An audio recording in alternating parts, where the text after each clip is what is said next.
할렐루야. 인생을 살다 보면 병들 때도 있고 또 사업이 망할 때도 있고 소중하고 사랑하는 사람을 잃을 때도 있고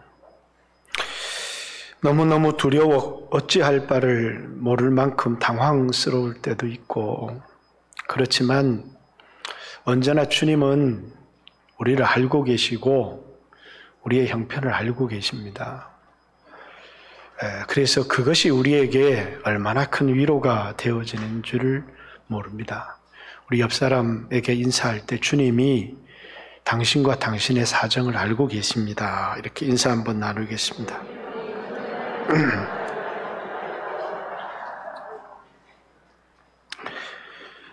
코로나 때문에 한 3달 걸쳐서 요한일서 강의를 하다가 멈추고 요한일서를 돌아오니까 많은 사람들이 그만 흐름을 잊어버린 것 같습니다. 요한일서는 하나님과 또 그 아들 예수 그리스도와 또 성령님과의 사귐을 다루고 있습니다. 우리가 우리의 죄를 자백하면 우리는 우리에게 대언자 예수 그리스도가 있고 하나님과 깊은 사귐을 가질 수 있지만, 그러나 우리가 우리 죄가 없다고 하면 하나님을 거짓말하는 자로 만드는 것이다. 이렇게 얘기하면서 예수 그리스도는 우리와 하나님 사이의 화목의 제물이 된다. 이렇게 이야기를 합니다. 그러면서 2장의 내용은 이 하나님과의 교제에 방해가 되는 내적 요소 3가지를 계명을 지키며 살아야 되는데, 그게 하나님을 사랑하는 삶인데 그만 계명을 지키며 살지 못하는, 형제를 사랑하며 살아야 되는데 그만 이기적인 욕심 때문에 형제를 사랑하지 못하는, 세상을 사랑하지 말아야 되는데 육신의 정욕,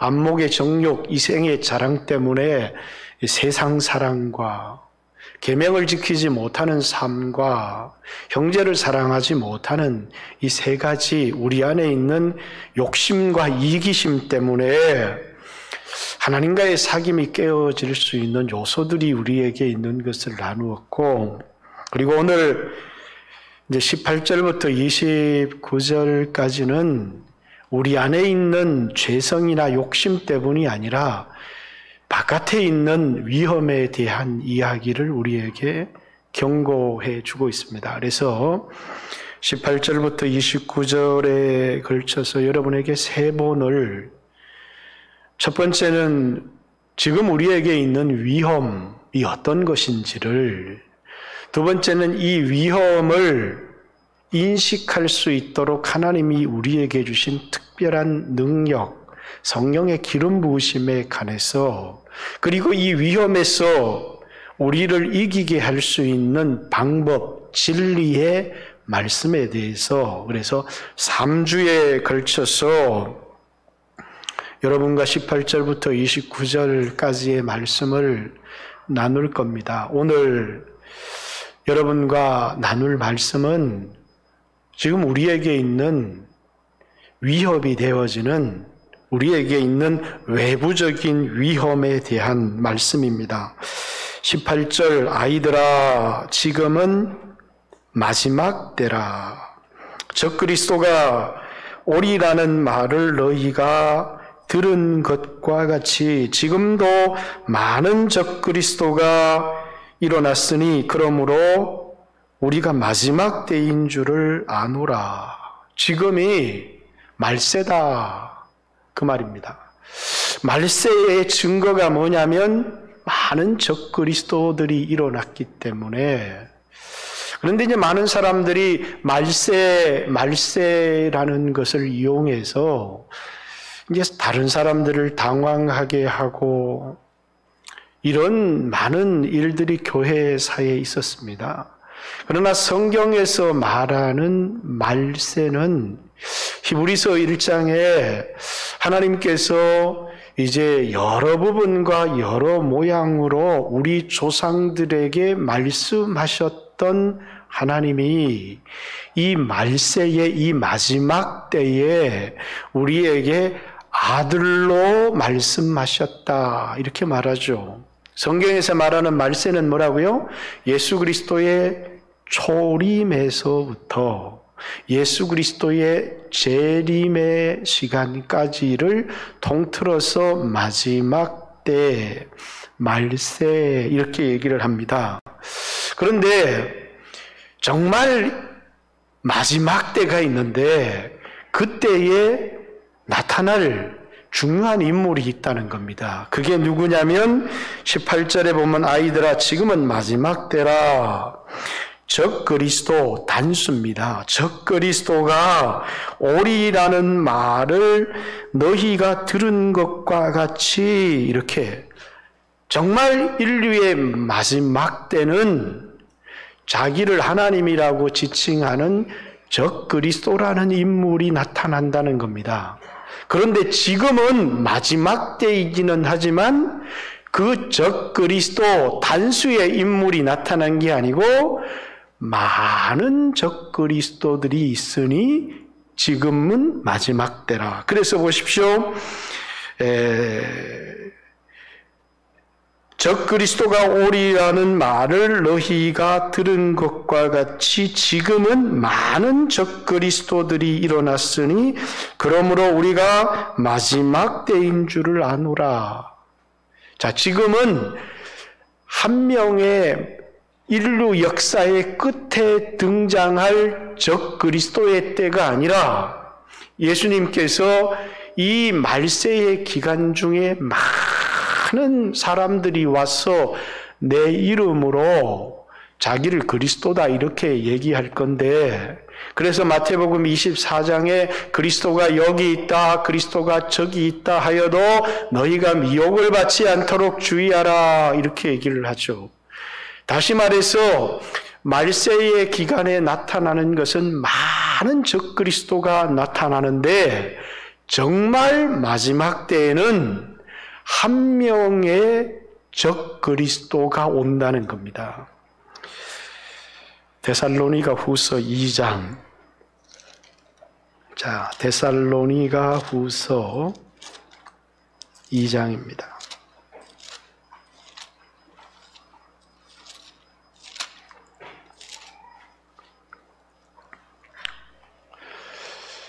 데살로니가 교회에 주의 날이 이르렀다 하면서 일도 안 하고 엉뚱한 짓을 하는 사람들이 많이 생겨나기 시작했습니다.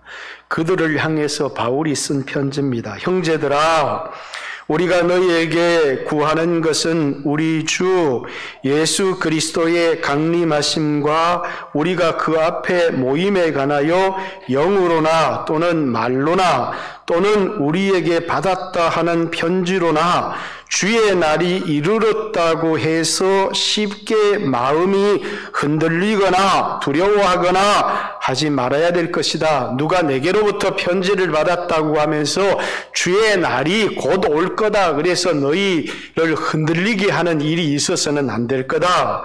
누가 어떻게 하여도 너희가 미혹을 받지 말라. 먼저 주님이 오시기 전에 어떤 일이 일어나느냐면 배교하는 일이 있고 저 불법의 사람 곧 멸망의 아들이 나타나기 전에는 그날이 이르지 아니하리니. 말세가 맞기는 하지만 정말 끝이 오려고 하면 저 불법의 사람 한 사람이에요. 멸망의 사람이 나타나야 된다. 그는 대적자다라는 말은 뭐예요? 적그리스도다 그 말입니다. 신이라고 불리는 모든 것과 숭배함을 받는 것에 대항하여 그 위에 자기를 높이고 하나님의 성전에 앉아 자기를 하나님이라고 내세우느니라. 이렇게 정말 인류의 마지막 7년을 앞두고 이 세상에 한 사람이 나타나는데 그리스도를 대적하는, 자기를 그리스도라고 하면서 그러니까 당연히 그리스도 교회 안에서 나타나겠죠. 그렇지만 진리의 말씀을 대적하는 적 그리스도가 나타나야 그때가 되어야 정말 마지막이 오고 그 이전에 수없는 그리스도인들에게 배교의 사건, 하나님께서 알곡과 쭉정이를 가리기 위해서 그들을 시험하는 때가 오게 되는데 그때 많은 사람들이 배교하는 일이 있을 것이고 뿐만 아니라 불법의 사람, 멸망의 사람이 나타나고 난 다음에야 이 세상에 끝이 올 것이다 라고 이야기를 합니다. 그러나 그 불법의 사람이 오기 전에도 뭐라고요? 이 땅에 많은 적그리스도들이 나타난다라는 것입니다. 그것은 마지막에 나타날 사람들의 모형 같습니다. 그래서 18절에 아이들아 지금은 마지막 때가 맞다는 거죠. 적그리스도가 오리라 하는 말을 너희가 들은 것과 같이 지금도 많은 적그리스도, 그러나 아직 끝은 아니에요. 그러나 그리스도를 대적하는 많은 적그리스도들이 이 땅에 나타난다 이렇게 얘기를 합니다. 우리나라에도 많은 적그리스도들이 있습니다. 여러분들도 잘 알듯이 무슨 상홍이라고 하는 사람도 있고 무슨 선명, 우리 교회 안선명이는 아닙니다. 무슨 선명이라고 하는 사람도 있고 또 무슨 만이라고 하는 사람도 있고, 그죠? 이런 사람들이 다 뭐냐면 그리스도인들을 유혹하고 교회를 유혹해서 넘어뜨리는 이제 적그리스도인데, 그런데 이런 사람들은 교회가 잘 분별해 낼 수가 있습니다. 근데 더 위험한 것이 있다는 거예요. 더 위험한 게 뭐냐면 철학이에요, 철학. 이 당시에 수없는 그리스도인들을 넘어지게 했던, 자기를 그리스도인이라고 생각을 했지만은 실상은 그리스도인이 아니었던, 이 당시에는 어떤 철학이 유행을 했느냐면 영지주의라고 하는 철학입니다. 그래서 예수님을 사람이다라고 주장하거나 예수님은 하나님이신데 고난을 받은 적이 없다라고 주장하는, 예수를 믿기는 하지만 그 예수를 위대한 선생으로 보는 사람들, 아니 예수님을 하나님이라고 믿기는 하지만 그의 고난을 거부하는 사람들. 왜 그러느냐면 이 영주주의는 이 영과 육, 영은 아주 거룩한 것이지만 육은 아주 추하고 더러운 것이다. 그래서 하나님이 우리와 같은 육체를 입고 사람이 되었다라는 것을 도무지 받아들일 수가 없어요. 그래서 이 요한일서에 나타나는 중요한 이단은 뭡니까? 예수 그리스도의 육체로 오심을 부인하는 자가 적그리스도다, 이렇게 얘기를 합니다. 다시 말해서 이 당시의 영지주의 시대 가운데서는 예수를 사람이다 이렇게 하면 받아들일 수 있었거나, 예수는 하나님이신데 고난을 받은 적이 없다. 다시 말해서 인간의 몸에 언제 오셨느냐면 예수님이 기도하실 때 성령으로 임하셨다가 십자가의 고난을 받기 전에 떠나셨기 때문에 그분은 고난을 받을 수 없는 분이다. 그래서 예수 그리스도의 고난을 거부하는, 예수를 믿는 사람 같은데 실상은 예수를 믿지 않는 그런 사람들이 교회 안에 많이 있었다는 거예요. 자기를 그리스도인이다라고 말하지만 실상은 그리스도인이 아닌 영지주의 철학을 가진 사람들이죠. 오늘날에도 교회 안에 목사들 가운데 굉장히 많은 사람들이, 예수를 안 믿는 사람들이 굉장히 많이 있습니다. 이 사람들은 이제 옛날에는 이제 자유주의 신학, 그러면서 이 자유주의 신학이라고 하는 게 뭐냐면 예수님을 하나님이시면서 우리를 구원하기 위하여 사람이 되어 오셨고 그래서 성육신 하나님이 사람이 되셨다 그 말입니다. 그분이 우리의 죄 때문에 고난을 받으셨고 또 죄 없으신 하나님의 아들이시기 때문에 부활하셨고 그분이 우리에게 성령을 보내주셔서 교회를 하나 되게 하셨다라는 것이 우리가 믿고 있는 신앙입니다. 그런데 이 자유주의는 어떤 신앙을 가지고 있느냐면 예수를 한 사람의 인간, 그래서 역사적 예수 또는 인간 예수를 탐구합니다. 그래서 이 역사적 예수, 인간 예수를 탐험하면서 예수님이 이 땅에서 일으켰던 모든 이적들은 다 빼버리고 단지 이 이적을 통해서 우리에게 가르치려고 하는 사상이 무엇인가?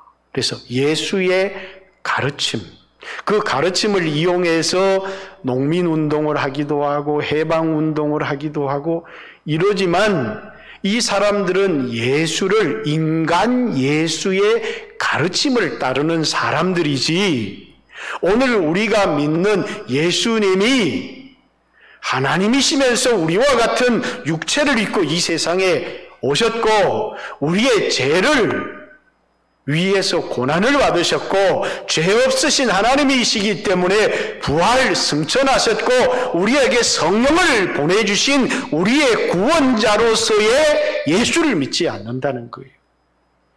예수의 가르침을 교훈을 따르면서 자기를 그리스도인이다 또는 목사다 또는 신학자다 이런 이름을 가지고 있지만 근본적으로 우리와 같은 신앙을 가지지 않는 사람들 오늘날 굉장히 많이 있습니다.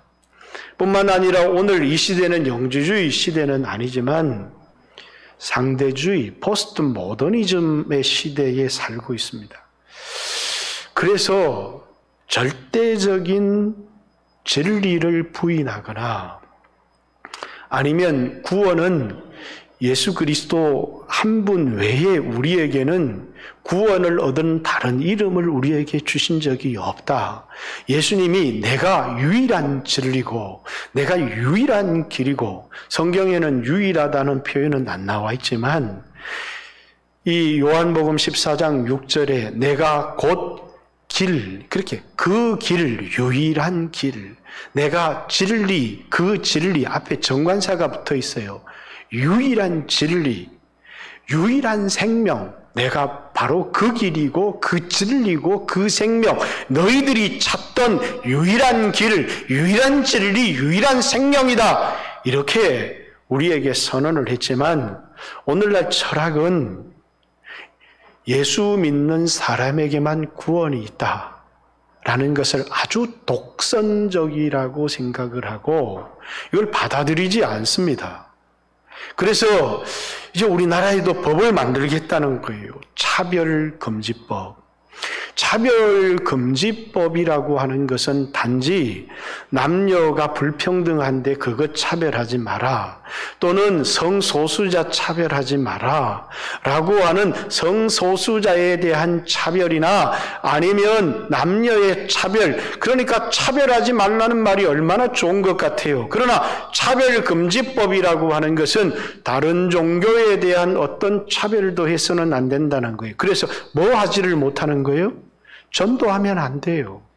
예수 믿으세요. 예수 믿어야 구원을 얻습니다. 이렇게 얘기하면 다른 종교를 모욕했기 때문에 불법에 해당하는 거예요. 차별금지법이 통과가 되어지고 나면 교회는 선교도 갈 수가 없고 전도도 절대로 할 수가 없어요. 전도하는 것마다 다른 종교, 예수 믿어야 구원을 얻습니다라고 말하는 것 자체가 이미 다른 종교를 차별한 것이기 되어지기 때문에 이 차별금지법의 근본적인 배경은 포스트 모더니즘이라고 하는 상대주의를 진리로 깔고 있다는 것입니다. 우리는 이 포스트 모더니즘을 받아들일 수가 없는 사람들이죠. 우리는 성경만이 절대적인 진리고 예수 그리스도만이 이 세상의 창조주고 우리의 유일한 구원자라고 믿는 사람들이 어떻게 상대주의를 받아들이면서 다른 종교에도 구원이 있다라고 하는 사실을, 그러니까 그들은 종교 간에도 전쟁을 하지 말고 서로 간에 인정을 하지 말고 서로 간에 포교나 서로 간에 전도도 하지 말고 서로를 인정하며 평화롭게 살아가자라고 하는 그들의 논리는 대단히 좋아 보이지만은, 그러나 이것은 절대적으로 진리인 그리스도를 대적하는, 그리고 오늘 교회를 대적하는 법이고 사상이라고 하는 사실을 알아야죠.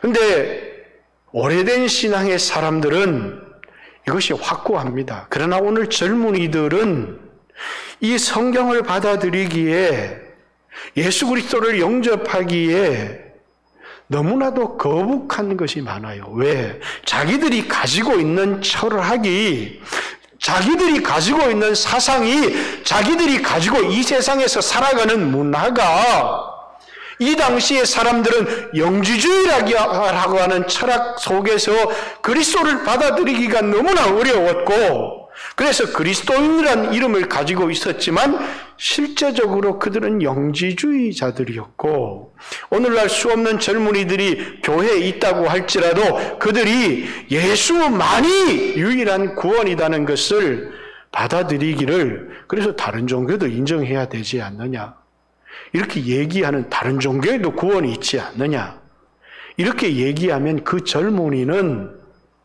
상대주의라고 하는 철학을 가진 사람이지 그리스도인이 아니다라고 하는 사실이에요. 교회를 다니고 있고 우리 가운데 머물러 있다고 할지라도 그는 그리스도께 속한 사람이 아니고 그는 그리스도인이 아니다라는 사실이에요. 다시 말해서 이 당시에 요한 공동체 안에 많은 사람들이 있었습니다. 그런데 그만 예수님이 육체를 입고, 하나님의 아들이 육체를 입고 이 세상에 오셔서 우리의 죄 때문에 순환을 당하시고, 그리고 하나님의 아들이시기 때문에 부활하시고 승천하시고 우리에게 성령을 보내주셨다는, 그들은 분명히 그리스도인이었는데 이걸 받아들일 수 없는 사람들이 있었어요. 예수를 믿습니다. 그러나 뭐는 아니라고요? 예수는 사람입니다 라고 하는 자유주의 신학자들이나, 예수는 하나님이 맞기는 하지만 순환을 받은 적은 없습니다 라고 하는 영지주의자들이 있었다는 거예요. 그래서 예수의 순환, 다시 말해서 예수가 그리스도, 예수가 하나님의 아들이면서 사람이 되어 이 세상에 오셨다는 예수 그리스도의 피 흘리심을 거부하는 이런 영지주의 철학이 교회 안에 팽배했다는 거예요. 그래서 수없는 사람들이 교회를 떠나버렸어요. 오늘날에도 수없는 젊은이들이 예수를 믿지 못하는 이야기, 예수쟁이들은 너무 독선적이다는 거예요. 자기들만 진리라고 얘기를 하고 도무지 다른 사람들을 인정하지 않는다는 거예요. 우리가 모든 다른 부분에 대해서 관용할 수 있고 다 받아들일 수 있지만, 교회는 그만 이 예수가 아니고는 구원을 얻을 수 없다는, 예수님만이 우리에게 유일한 구원의 길이고 그분이 창조주고 유일한 구원자라고 하는 것을 포기해버리는 순간에 기독교는 아닙니다. 그러니까 우리에게 계속 뭘 요구합니까? 그걸 포기해라는 것입니다. 뭐가? 철학이, 포스트 모더니즘이라고 하는 이 상대주의 철학이 오늘 교회를 향해서 기독교만이 절대적인 진리요 하나님의 말씀이라고 하는 이것을 포기할 것을 세상이 우리에게 강요하고 있는 거예요. 그것이 차별금지법이고 그것이 세상의 문화고, 오늘 기독교를 개독교라고 부르는 세상이 교회를 바라보는, 왜냐하면 온 세상이 포스트 모더니즘에 그 사상이 진리라고. 여러분, 상대주의가 진리입니까?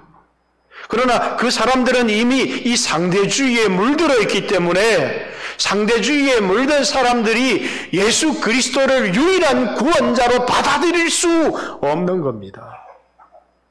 그래서 오늘날 포교는 너무나 힘들고 전도하는 그리스도인들을 보면 너무나 역겹고, 그래서 저것들 전도하지 않게 해달라, 차별금지법 통과되면 여러분들이 캠퍼스를 나가서 전도를 하거나 다른 사람들에게 전도하게 되면, 고발을 하게 되면 걸리게 되는 것이죠. 그 왜 그러냐?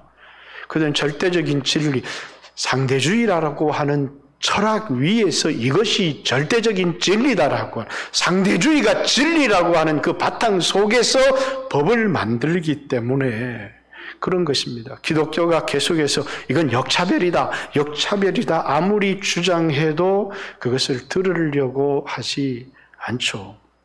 오늘 수없는 이단 집단, 우리 교회 옆에 있는 무슨 어머니 하나님 교회, 원래 무슨 상홍 증인회죠. 또 무슨 선명이 교회도 있고 만이 교회도 있고, 요즘 이름을 얘기하면 이게 인터넷으로 다 나가니까 이것도 걸면 걸려요, 이것도. 그래서 말을 조심해서 해야 되기 때문에 합니다마는, 어쨌든 이것이 우리에게 정말 위협이 되어서 많은 젊은이들을 앗아가기도 하지만, 정말 우리에게 위협이 되어지는 건 뭐라고요? 철학이라고 하는 거예요. 그래서 더 이상 이 세상 사람들을 예수님을 믿을 수 없고 예수님을 받아들일 수 없도록 만들어버리는 것입니다. 그래서 오늘 본문에는 우리 가운데 거했지만 우리에게서 나간 사람들을 얘기하고 있습니다.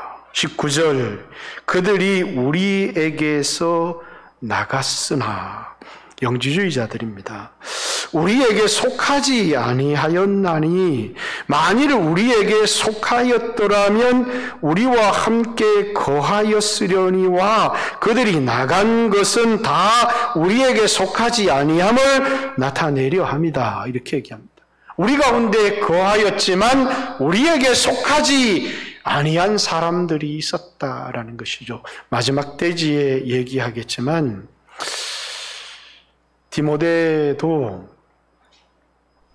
12주간 디모데후서 1장 12절의 말씀을 가지고 여러분과 나누었지만 대단히 낙담을 했습니다. 자신의 영적인 아버지 바울이 감옥에 갇혀서 죽음이 임박했다는 것도 디모데를 대단히 낙담하게 했지만, 함께 그리스도를 따랐던 수없는 동료들의 배교, 그리고 수없는 그리스도인들이 돌아서기 시작한 겁니다. 그래서 바울이 누구를 죽이하라, 누구는 나를 버렸고, 계속해서 그 편지를 쓰고 있는 것을 보면 그 당시에 수없는 사람들이 뭐라고요?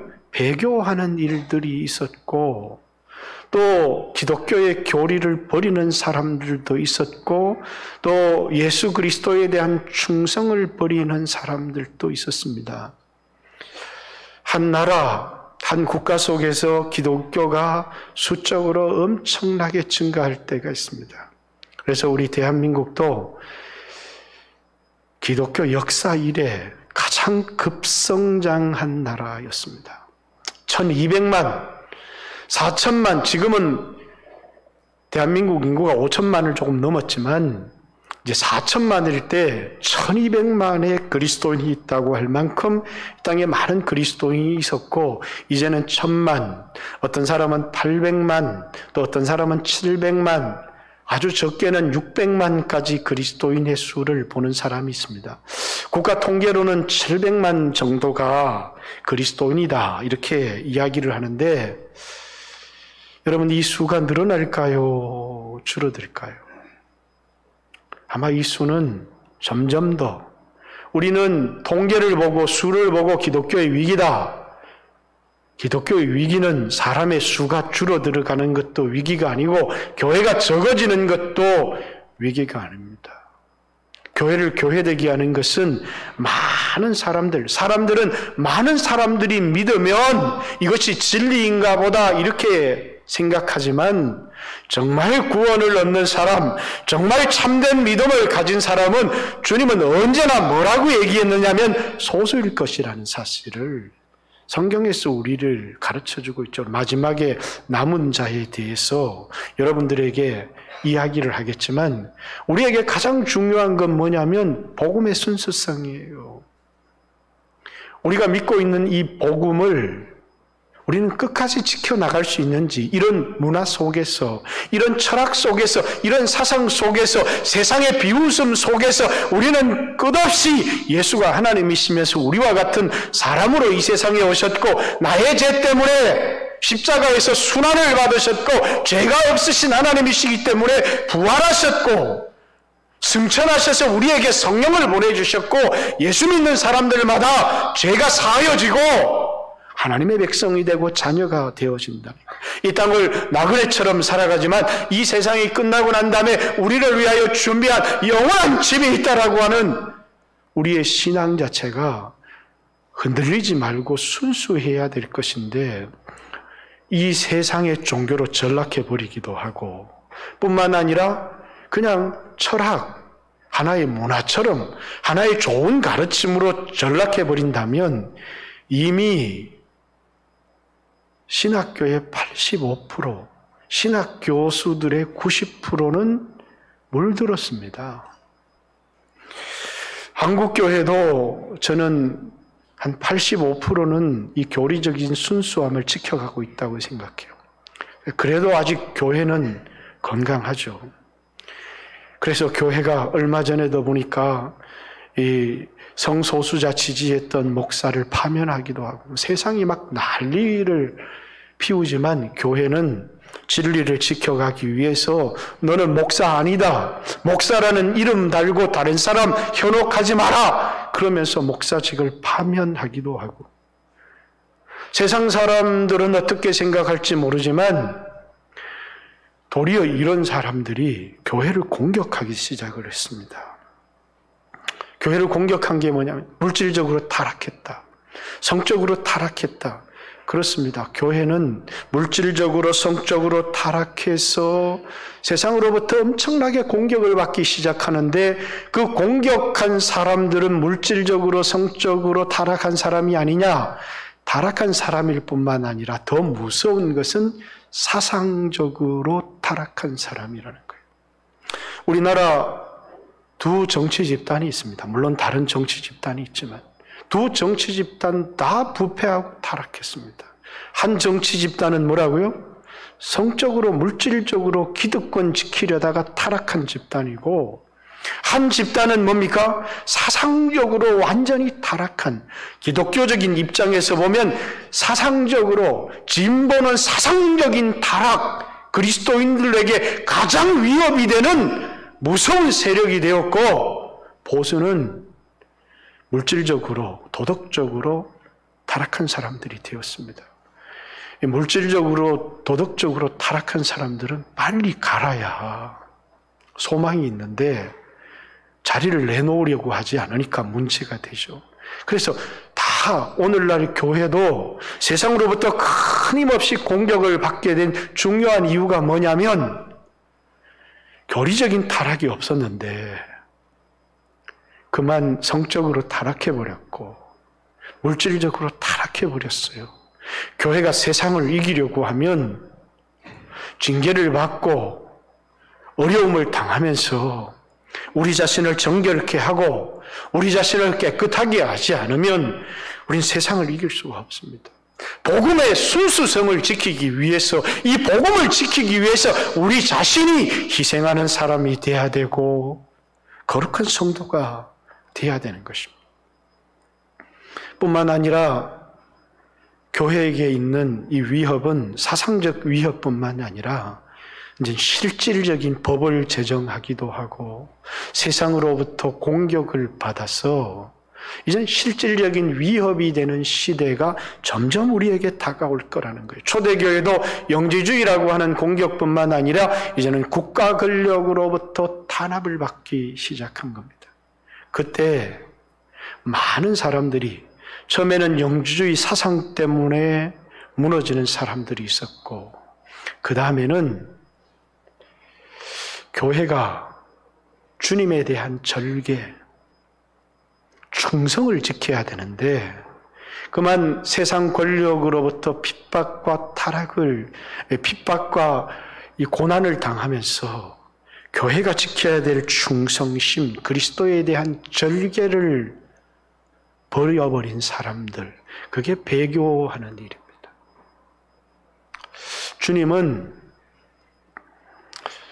마태복음 3장 12절 이하에도 예수님을 어떤 분이라고 소개하고 있느냐면 손에 키를 들고, 그 키는 오늘 자동차 이 키가 아니고 영어의 키가 아니고 옛날에 우리 부모님들이 키질했던 그 키입니다. 그죠? 요즘은 이제 그 키를 모르니까 사람들이 손에 키를 들고 이러니까 그랜저 키를 들었는지 이게 지금 무슨 키를 들었는지 옛날에는 곡식을 알곡과 죽정이를 키질을 통해서 알곡은 안으로 모으고 죽정이는 바람을 통해서 밖으로, 그래서 손에 키를 들고 자기의 타작마당을 정하게 하자 도리깨질을 해서 알곡은 모아 곡간에 들이고 죽정이는 꺼지지 않는 불에 태우시리라 이렇게 얘기합니다. 교회 안에 수없는 사람들이 있지만 하나님이 뭐 하신다는 겁니까? 알곡과 죽정이를 가리시는 일을 하나님이 하신다는 거예요.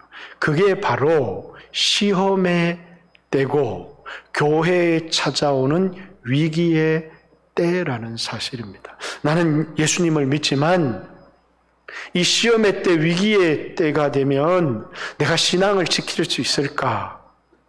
많은 사람들이 코로나 작은 것 하나 때문에 우르르르 떨어졌습니다. 우리 마음은 너무나 안타깝습니다. 그러나 알곡이 아닌 것입니다. 이것은 위기도 아니고 아직도 고난도 아니고 아직도 대단한 어려움도 아니지만 아주 작은 문제 앞에서, 그래서 저들입니다. 우리 가운데 거했지만 처음부터 우리에게 속하지 않았다는 겁니다. 저들이 우리에게 속하여 있었다면 우리 가운데 거하였겠지만 저들이 우리에게서 나가고 우리의 말을 듣지 않은 것은 저들이 처음부터 우리 가운데 거하였지만 우리에게 속하지 아니하였다는 것을 나타내는 것이다. 이렇게 얘기를 하죠. 그리스도인의 수는 굉장히 많을 수 있지만 남은 자는 소수입니다. 그리스도인의 수는 폭발적으로 늘어날 수 있지만 알곡은 그렇게 많지 않다는 것입니다. 나는 이런 고난이 오면 못 견딜 것 같아. 그런 성도들이 있습니다. 그렇습니다. 우리에게 위기가 찾아오고 고난이 찾아오면 우리 견딜 수 있을까? 그런데 견딜 수 있습니다. 디모데후서 2장 19절에 바울이 디모데에게 경고한 터는 섰으니 주께서 자기 백성을 아신다 하였느니라. 주님이 자신의 백성들을 굳건하게 붙들어 주시는 겁니다. 위기의 때, 어려움의 때 우리의 힘으로 이기는 것이 아니라 주님이 자신의 백성을 아시고 그 백성을 붙들어 주시는 것입니다. 우리 인생에 꼭 시대가 위기의 때가 아닐 때도 내가 하나님 백성인가? 하나님은 그 백성을 반드시 붙들어 주시는, 고난을 주시지만 그 고난을 통해서 우리로 하여금 죄를 그치게 하시는 겁니다. 이전에 육신의 정욕대로 살았고 육신의 정욕, 자신의 그 원하는 대로 살았던 삶을 이 세상의 고난을 통해서 그치게 하시고 이제는 그분의 뜻을 따라 살 수 있도록 베드로전서 4장에 나와 있는 말씀처럼 하나님께서 우리에게 고난을 주셔서 죄를 그치게 하시고 그분의 뜻을 따라서 살게 하려 하심이라 한 것처럼, 그렇죠. 우리에게 고난의 때 위기의 순간들이 오지만 그것을 통해서 하나님의 백성은 그걸 통해서 하나님께로 돌아오게 하고, 또 그것을 통해서 하나님을 더 가까이 하게 하고, 이전에 살았던 삶을 바꾸어서 변화된 사람이 되게 하는 것이죠. 그런데 이 세상에 살면서 고난을 받고 위기를 만나고 어려움을 당해도 깨닫지 못하는 사람들이 있습니다. 돌아오지 못하는 사람들이 있다는 거예요. 제가 고난당한 사람들, 위기를 만난 사람들 신방하면서 항상 두려워하지 말라고, 주님의 뜻이 있다고, 돌아오라고, 그건 주님께로 돌아오라고 하는, 하나님은 그것을 통해서 뭡니까?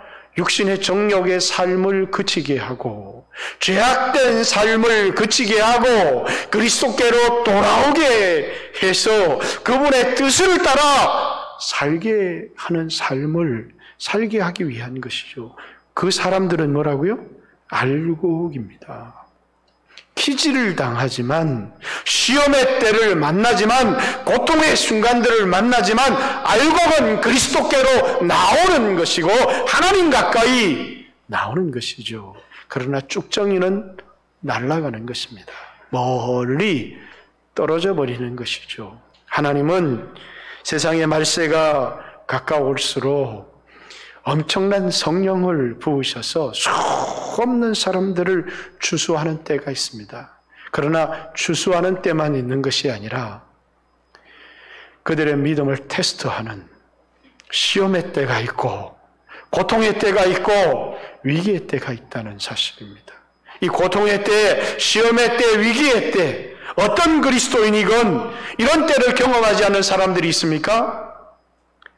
이런 때를 통해서 우리로 그리스도께 돌아올 뿐만 아니라 신앙의 절개를 지키는, 우리에게 가장 중요한 것은 내가 예수 그리스도를 내 인생의 주인으로, 내가 예수 그리스도를 나의 구주로 영접했느냐. 복음이 분명해야 된다. 수없이 교회 사람들이 모이지만 교제 때문에 나온 사람도 있고, 사업 때문에 나온 사람도 있고, 그리고 뭡니까? 문화가 좋아서 나온 사람들도 있고, 다 떨어지고 만다는 것입니다. 결국은 어떤 사람만, 주께서 아시는 사람, 주께서 핏값 주고 사신 사람들, 주께서 내 백성, 내가 피 흘려서 핏값을 주고 세상에서 구원한 사람들은 아무리 연약하고 부족하다고 할지라도 주께서 자신의 백성을 붙들어 주신다는 사실을 알아야 합니다. 여러분은 복음이 분명한가? 복음의 순수성이 분명한가? 나는 예수 그리스도를 내 인생의 구주와 주님으로 믿고 있는가? 라는 것과 그분에 대한 나의 충성심, 절개를 지킬 용기가 있는가? 물론 우리는 용기가 없을 수 있습니다. 그러나 요한복음에도 내 아버지는 마녀보다 크심에 저들을 내 손에서 뺏어갈 자가 하나도 없느니라, 이렇게 얘기합니다. 주님이 피값 주고 산 주님의 백성은 주님이 주님의 손에서 절대로 빼앗기지 아니하신다는 겁니다. 그래서 여러분, 오늘 이 시대를 살아가면서 저들이 아닌 우리의 신앙을 깊이 점검해 보아야 된다는 사실이에요. 내가 예수 그리스도를 구주와 주님으로 믿고 있는 믿음이 분명한지, 그리고 정말 주님을 따르기 위해서 이 세상에서 나의 신앙의 절개를 지키려고 하는. 그래서 오늘 우리에게 속한 사람들은 뭐예요? 교회에 머물러 있는 사람들인데, 결혼을 하게 되면 가족이 생기게 됩니다. 가족이 소중하죠. 아내도 생기고 남편도 생기고 이제 자식도 생기게 됩니다. 그걸 가족 이렇게 얘기합니다. 그리고 이제 아무리 좋아도 친한 친구가 있습니다. 근데 친구와 가족은 다른 겁니다. 가족은 뭡니까? 생명 공동체입니다. 죽기까지 내 몸이에요. 주님은 이런 생명 공동체를 이 땅에 2개를 만드셨는데 가족입니다.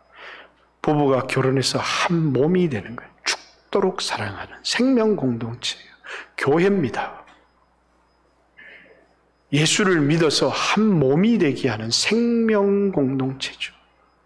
알곡은 교회에 붙어 있는 사람입니다. 교회에 붙어 있는 사람들. 교회를 자신의 생명 공동체로 여기는 사람들이죠. 세상에 친구들도 있습니다. 세상에 만남도 있습니다. 그러나 그 어떤 것보다 자신에게는 이 생명 공동체 교회가 소중합니다. 세상에 친한 친구도 있습니다. 그러나 자신의 가족과는 비교할 수가 없습니다. 왜? 가족은 자신의 생명 공동체이기 때문입니다. 여러분, 교회를 생명처럼 사랑하고 여러분의 가족을 생명처럼 사랑해야 합니다. 이것은 한 몸 공동체이기 때문입니다. 여러분들이 수없는 시험도 있고 여러분의 인생에 수없는 유혹들도 있지만 그리스도께 붙어있는 복음의 순수성을 지키고 예수 그리스도에 대한 신앙의 절개를 지키는 오늘 이런 시대 가운데 그런 믿음의 사람들이 되어지고 여러분의 자녀들이 얼마나 세상 철학에 물들어져서 세상 사람들의 이야기를 듣고 교회를 비판하기 시작할 때 우리 가슴이 얼마나 아프기 시작합니까? 마치 상대주의 철학이 물들어져 있으면서 그것이 진리인 것처럼 어느 한 시대의 철학에 불과한데 그 한 시대의 포스트 모더니즘 자체가 진리인 것처럼 생각하는 사람들, 영지주의가 진리인 것처럼 생각했던 사람들, 그것을 믿었던 사람들이 그리스도인이라는 이름을 달고 교회에 머물러 있었지만 교회에 거하였으나 우리에게 속하지 아니했던 자다라는 겁니다. 결국은 배교의 때에, 결국은 순환의 때에, 위기의 때에 이들은 다 떠나고 마는 것입니다. 소수의 사람만 남게 될 것입니다. 저는 우리 영광교회 모든 성도들이 남은 자로 있기를 원합니다. 남은 자로, 상수리 나무가 배임을 당해도 그루터기는 남아서 바알에게 무릎 꿇지 않는 7천을 남겼느니라 한 것처럼 여러분 모두가 아무리 어렵고 힘든 시대가 와도 복음의 순수성을 지키고 신앙의 절개를 지킴을 통하여서 주님이 남겨둔 사람으로 살아가는 귀한 성도들 되시기를 주님의 이름으로 축복합니다.